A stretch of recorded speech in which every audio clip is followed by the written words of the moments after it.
शेवग्याच्या शेंगाची ही मसाला भाजी मस्त चमचमीत बनते। कमी साहित्यात ही भाजी बनवून तयार होते। नक्की बनवून पहा। नमस्ते, कल्पना रेसिपीमध्ये तुम्हा सर्वांचं स्वागत। मनापासून शुभेच्छा। आज आपण शेवगा फ्राय बघणार आहे।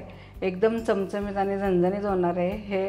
तुम्हाला जर ही रेसिपी आवडली तर अशा नवीन रेसिपीसाठी कल्पना रेसिपीला सबस्क्राइब करा, कमेंट करा, लाईक करा आणि तुमचा आशीर्वाद आणि प्रेम असंच पाठीशी राहू द्या। शेवगा काय करणार आहे, उकळत्या पाण्यात टाकून थोडंसं मीठ टाकून त्याला वाफळून घेणार आहे। पाणी गरम करायला ठेवले। मिठामुळे ते शेवग्याला चव छान येते। आता इथं पाण्याला उकळी आलेली आहे। आपण हा शेवगा टाकूया। हा शेवगा 10-15 मिनिटात वाफळून होईल। आपला शेवगा वाफळून होईपर्यंत आपण त्याचा मसाला तयार करून घेऊया। मी इथं तव्यात तेल टाकलेले आहे। आता त्यात टाकणार आहे मोहरी, जिरे आणि हिंग आणि याला चव येते ती लसूण टेचून घेतलेला आहे। त्या लसणाची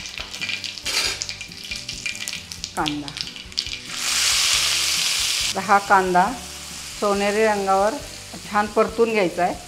आता इथं सोनेरी रंगावर कांदा परतून घेतलेला आहे। आता त्यात आपण मसाले घालणार आहे। मसाले खूप घालायचे नाही त्याच्यात। हा कांदा लसूण मसाला घेतलेला आहे मी। थोडंसं लाल तिखट। हा मसाला 2 मिनिट परतून घ्यायचा। मग आपण ह्याच्यात शेंगदाण्याचा कूट घालणार आहे। आता हा मसाला आपण 2 मिनिटं परतून घेऊया। तर हा शेवग्याचा मसाला आपला छान परतून झालेला आहे। इतका छान स्वाद दरवळतो त्याचा, खूप छान वास येतोय। तर आता आपण ह्याच्यात टाकणार आहे थोडा शेंगदाण्याचा कूट। तर हे शेवगा आपण उकडलेलं आहे, ह्याचं पाणी व्हायला जाणार नाही। त्याचं तुम्ही सूप वगैरे करून किंवा फोडणीचं वरण केलं त्याच्यामध्ये हे पाणी तुम्ही घालू शकता। आपल्याला फक्त शेवगा घ्यायचा आहे आणि पाण्यामध्ये तर भरपूर पौष्टिक असतं ते। तर हे पाणी व्हायला नाही जात आपलं। आपण ह्याच्यात टाकूया शेवगा। आता हा सगळा मसाला शेवग्याला परतून घ्यायचा आहे। आता हा शेवगा आपला छान परतून झाला आहे। तरी आपण थोडंसं ह्याच्यात पाणी टाकणार आहे कारण ते एकजीव होण्यासाठी। हा शेवगा शिजवलेलाच पाणी आहे।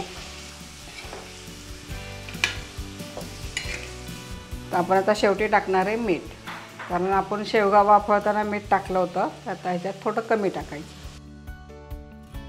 काय मस्त दिसतं शेवगा फ्राय, खूप छान दिसतो आणि खायला तर एकदम पौष्टिक आहे शेवगा। आपण आता शेवटी टाकते थोडीशी कोथिंबीर। हा पोळीबरोबर, भाकरीबरोबर किंवा भाताबरोबर पण तोंडी लावायला छान भाजी आहे ही। डब्यात न्यायला मुलांना सुक्की, कारण मुलं असं शेवगा खात नाही तर ही शेवग्याची भाजी नक्की खातील। असा शेवगा करून द्या। पुन्हा भेटूया अशाच नवीन पदार्थाबरोबर। तोपर्यंत संत तुकाराम महाराज म्हणतात, मन करा रे प्रसन्न सर्व सिद्धीचे कारण।